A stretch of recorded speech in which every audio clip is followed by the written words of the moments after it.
Hey everybody, I'm going to bring you a little video where we had a particular battery picked out to go into this genuine electric lawnmower. And I'm going to do a quick pause here because I've created a website called mydcvolts.com. I'm going to put it right up here, right there. And I'll put a link below the video to it. And you're going to see where I'm starting to upload a lot of information you don't get in videos, some schematics, direct links to things, and improved ideas. But there was a battery that was supposed to go here, and Ida, we got Ida, ain't she pretty? And it was this battery, and we tried this battery, and we now have knowledge of why it failed. Now we figured out why it wouldn't charge, and we're going to get to all of that and how incredibly impossible it was to open this thing, but it's open. So let's go right now.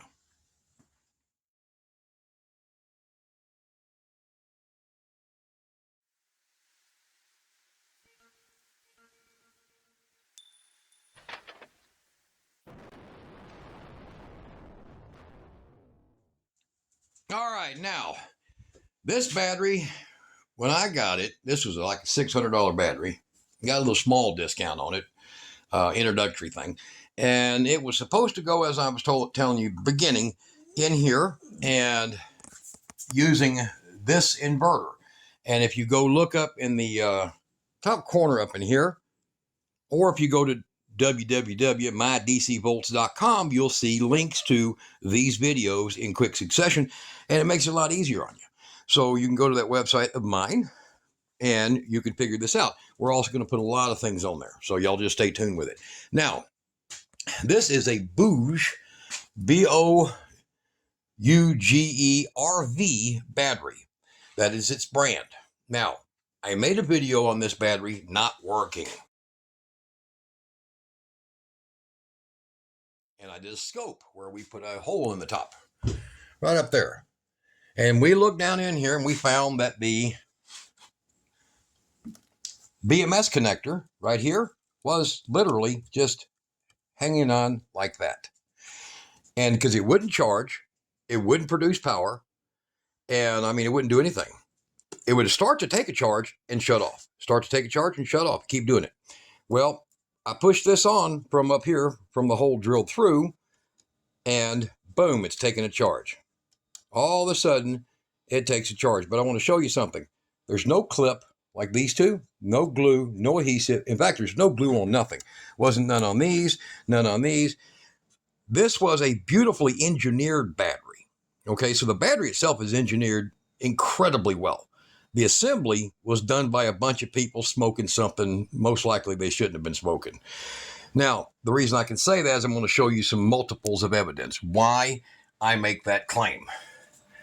And the company, stay tuned, is wanting to redeem themselves. They want me to let them know if, after I guess firing a whole bunch of people that smoke too much funny stuff, if whether or not they got it right. We're going to find out. We're going to find out. We really are. So let me show you all the fault factors that I found in this battery, and they're significant. All right. The screws that held this little frame in down here in the bottom, practically nothing. Nothing. I mean, I could turn them out with my fingers. They came out so easy. I actually used this screwdriver here. Look how tiny that is. That little bitty tiny screwdriver just turned them out, and they're not small. They're number six screws. They came out no problem. Okay. These were the little screws that were on this plate here that covered the top of the battery and rested on these posts. Now, I do not like the press-in style. You see that style? Those can vibrate loose, and that can fall right down inside of here. I do not recommend that. They could have made a casted plastic piece, because this is some of the toughest I think you could throw this out of a pickup at 80 miles an hour and take a house out with it. Does that make sense? This is the toughest freaking plastic. And if you're wondering, how do I get in that? Well, there's your problem. It is a double-sided right there. So it's a straight joint. and glued in and glued well. So it's a well-engineered battery. I think this is one of the best engineered batteries I've seen. Quality of the cells, I don't know, totally unmarked. Have no idea. We're not going to completely tear that part apart, but let me show you what I found out when I put this battery in here and then I kicked it on. It seemed to want to do fine, produced enough power to turn the light on, but it wouldn't read anything. So it wasn't producing. Slap the battery and the lights, this would all come on. I'm like, hey, what's wrong with my inverter? And these are really good inverters. And I'm like, what the hell's wrong with it? You see the previous videos I did on these. So I get over here and I power, boom, dead. Nothing. 4 or 5 times, reset the battery using a little set charger, reset the battery over and over again. Finally, I scoped it, found what I thought was the main problem. No, the main problem is that people were smoking a lot of crack when they built it. Now, let me show you why. They depended on this wire here. You see that? Are you noticing something I'm noticing? Because my eye caught that like real quick, and I ain't smoking nothing. But my eye caught this part real fast. You see where that wire is at? You see how it's bowed back right here? Well, it kind of got to be real convenient for the people that were closing these up. Of course, it wasn't hinged in the back. It went straight down. But it got real convenient for them to have some flex in there, didn't it? Well, let me explain how that flex works out. Let me show you this. Get it real close. When you ain't got no damn contact, and I can turn that out with my fingers. I'm actually trying that in front of you, so it's a first. I haven't even tried it yet, but now I'm trying it, so it's kind of hard to grab it. But now look at that. That's how tight that was. And if you know anything about DC volts, you know damn good and well that ain't right. DC amps. Another thing that makes me worry a little bit is I want you to look at that thread count right there. Okay? 1, 2, 3. I don't know. This ain't even 16th inch thick. There's no way in hell. Well designed as the battery, the frame, and the mount, and the box, as well designed as that is, and there's no nut on the back. That's clear. See, there's none. I can get a flashlight here. Somebody's going to say, yeah, there's got to be. No, there's not. See that? There's not. Well, that LED light does some weird shit, don't it? Okay, so major problem. This side, nice and tight. Why? Because it was set up with the battery just like that, and when it was laid in here before the smoker put his parts in. Okay, so now that's all handled, and we're thinking, what could be worse? What the hell could be worse? Well, when I did the camera and seen this literally sitting in here like that, making no contact, I could see down in here somewhere down in here, it looked like a terminal. And I'm like, hell is it? Now, probably harmless. Well, I guess it's harmless unless it rocks around and lands on your solder joints. But that's what was sitting in there. And there's going to be a reason for that. I'm going to tell you that. That's going to shock you.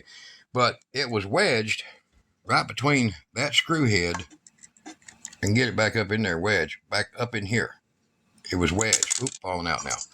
But it was wedged. So that means that this washer, strangely enough, was probably up against between that screw. When they tightened it down, because I had to loosen that. I had to turn that back, turn it just a hair, and this fell out. That's the terminal. I thought there was a terminal loose. Hell no, it's a washer. Now, why would there be a washer in here? Shouldn't there be, you see how these are all fixed? Shouldn't there be a screw too? Well, probably should have. So if you count these out, 1, 2, 3, 4, 5, 6, 7, 8, 9, 10. You see these down here in the bottom? Let me get down. You see them where they mounted that into the plastic? They got these little inserts. Move them around a little bit. See down in there? All right. Well, something to lead me to think that there's probably going to be 10 of these screws to take out. But right here in the dead center, there wasn't one. So I only got 9. 1, 2, 3, 4, 5, 6, 7, 8, 9. Yeah, 9. I learned to do that when I was real young, like 13. So their battery here is just a faux-pas of screw-ups. They're wanting to, they sent me this at no cost. Now, for you people in Rio Linda and Lower Manhattan, that's free. That means free. Wait a minute. Well, yeah, I paid for that one. So I ain't ahead, am I? I mean, I got some scrap parts. Now,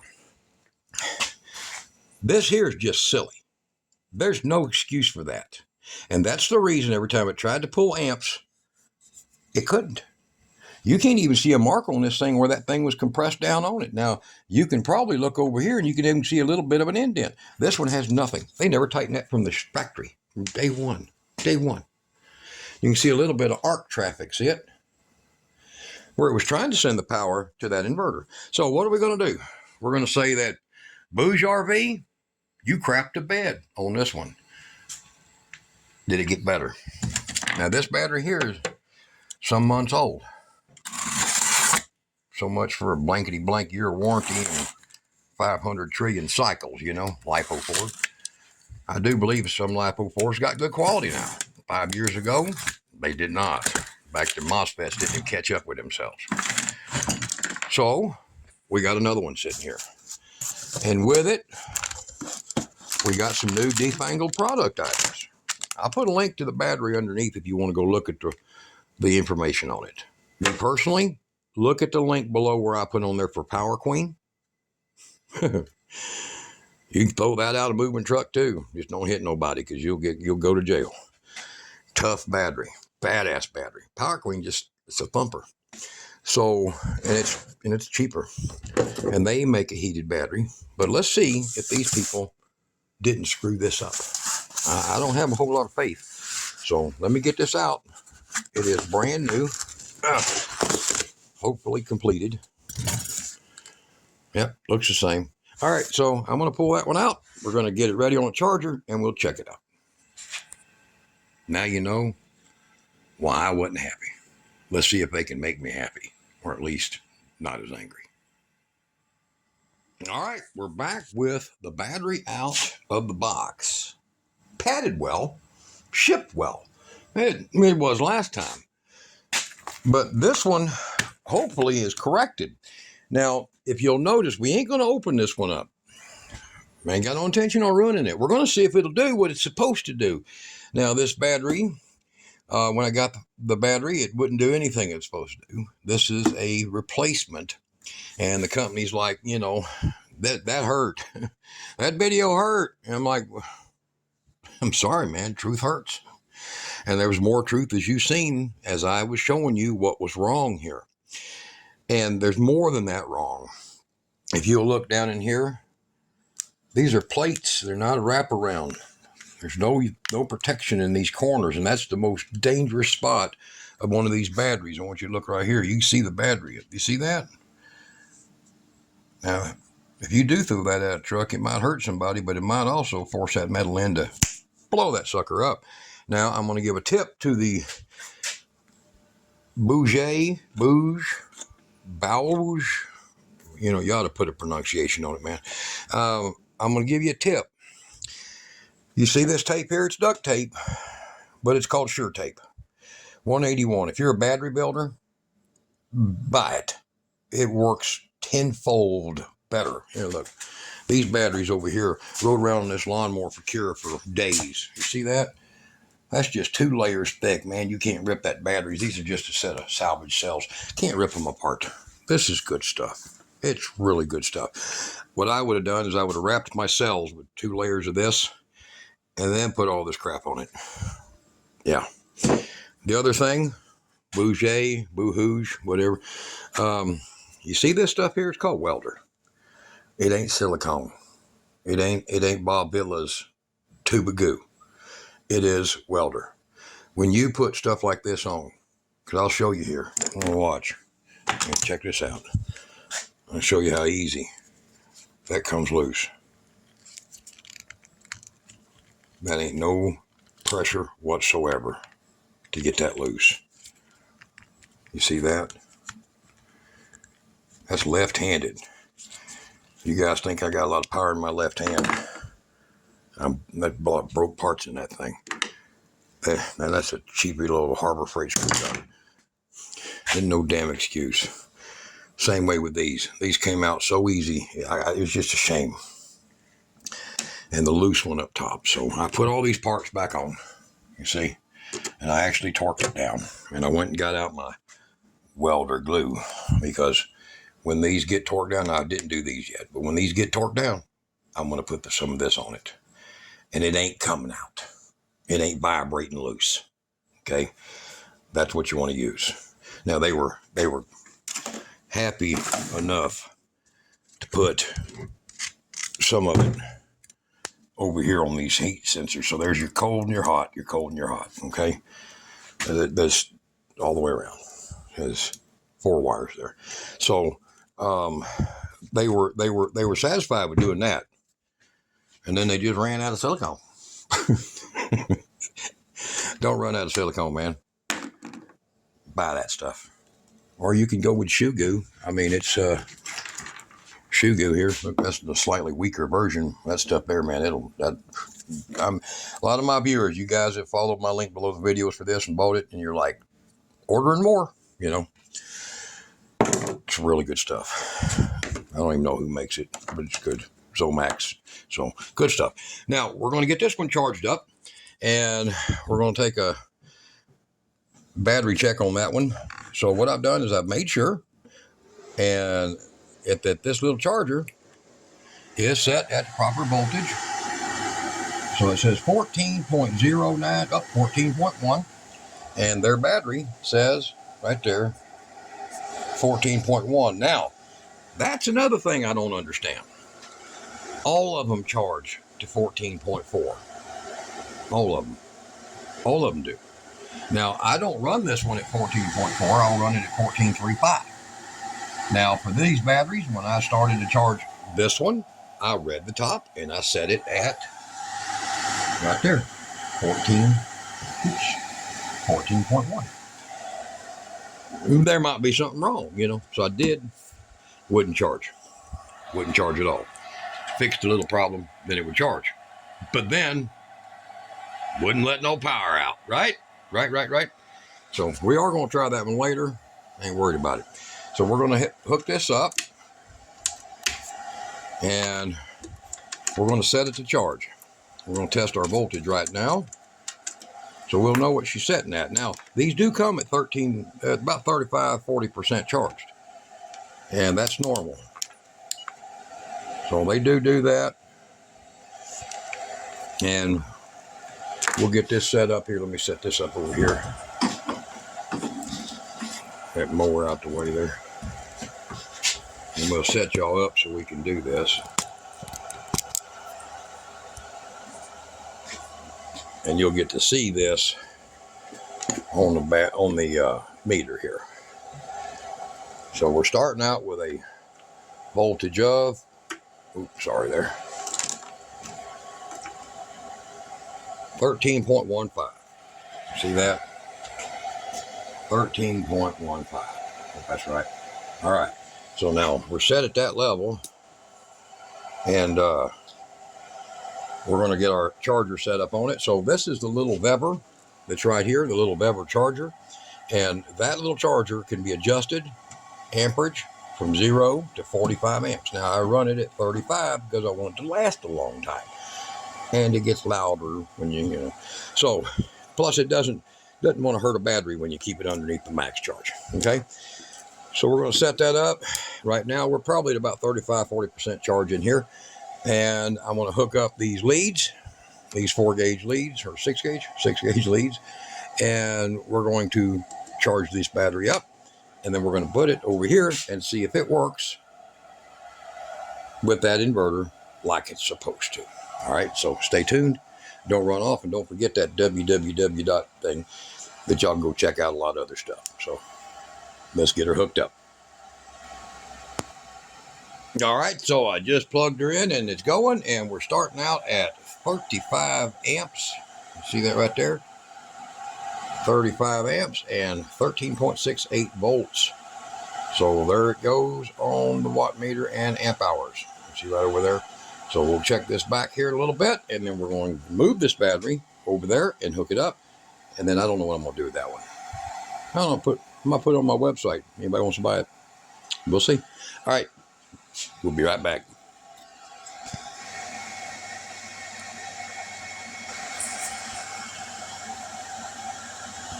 All right, we're getting down. We started 35 amps, and we're getting down to the 6 amp range, and voltage is almost to the top there. Now, this thing right here is set voltage. You can set the voltage right there and set the amperage. I made that special. You can see a video on that somewhere back in my channel. And we're just about there. So it's going to continue to drop until it gets to that 1410. Kind of bounces around a little bit because it's checking itself. And pretty quick here, we'll be down to zero amperage right there. And this will be set at its maximum. All right, well, we got her up to the 14.1, and it was still trying to put a few amps in, basically 1 point something amps in. So I don't think 14.1 is correct. I'm thinking probably 14.25, because normally it wouldn't have done that. So after you disconnect, it'll start losing some of its voltage till it settles down around 13.4, something like that. Now we're going to go ahead and get all this loose and get her moved over there right quick.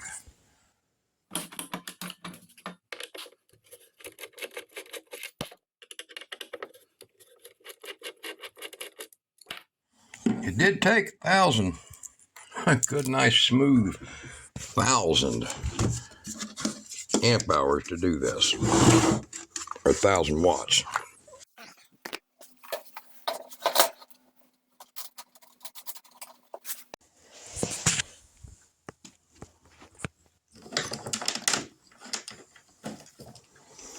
All right, so that we charge the inverter without creating an arc or a spark, I use, you'll see in another video, one of these little tools. And the best way to do it is you just hook onto here and make sure, of course, the inverter is off. And you'll see that it will charge the capacitors like so. And you see how that starts to dim? There you go. We have charged capacitors. And now I can put this one on without a arc or a spark.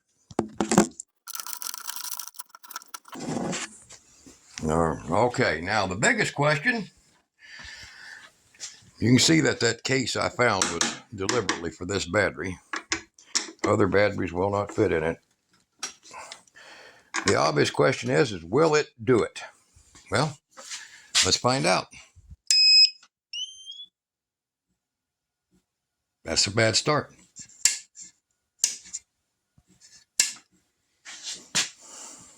That's the second time. Turning on an inverter. I just turned on the inverter. And it ain't overvolting. Same thing. So let's see what we got here. Let's try any battery.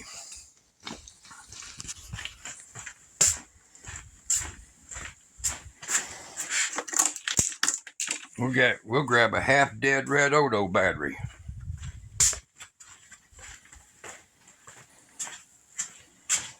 Okay. Now, you guys like a good battery? These are actually Zoom's batteries. So, really good batteries. All right. Let's see if it reset itself.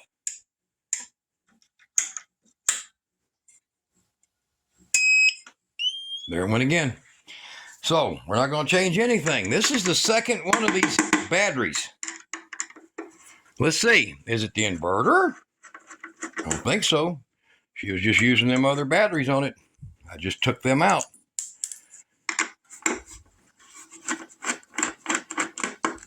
And you just seen full voltage. So, let's give it a shot. Get this thing out of here. Oh, brand new battery. So, is it the inverter? Or is it, see, that's the reason I wanted the Bouge battery, see? These won't fit. Now, the battery in them's small, but they won't fit. It's wider than the chassis on the mower. So, let's try it out. As you can see, no editing. I'm not even stopping for the rain hitting the metal roof. You can hear that.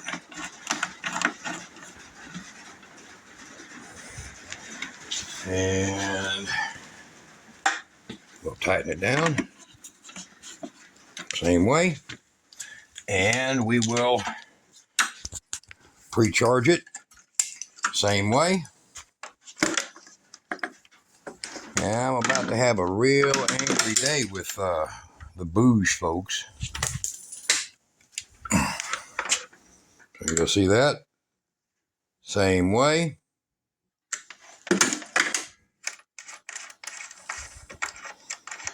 And let's find out. Is it real? Or is it our imagination, right? So let me, so here's the problem I got with the one I've been using here. That's why we were using the other two. It's a space thing.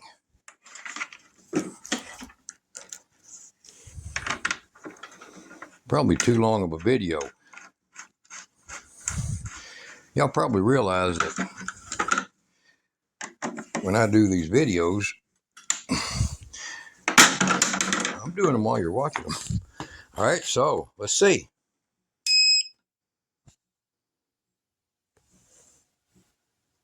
What the hell?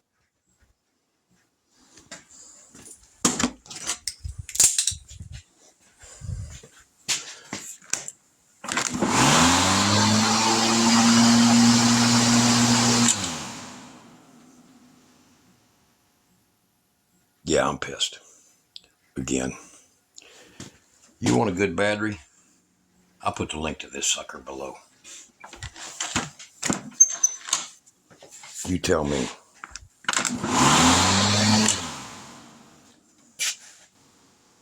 Not a damn thing wrong with that inverter. And that's an older Zooms battery, man. God. Here. You see what I'm going to write up there? You suckers failed. Twice. Twice. Freaking twice. All right, don't buy this shit. Guys, get you a Red Odo, get you a Power Queen. That's a really good battery. Look for the link below. It's a good battery. It's actually a very good, it's a workhorse battery. Oh, I'm aggravated. All right. Off to the crap pile for this stuff. No, I'm not trying that. I'm wasting my money and time anymore.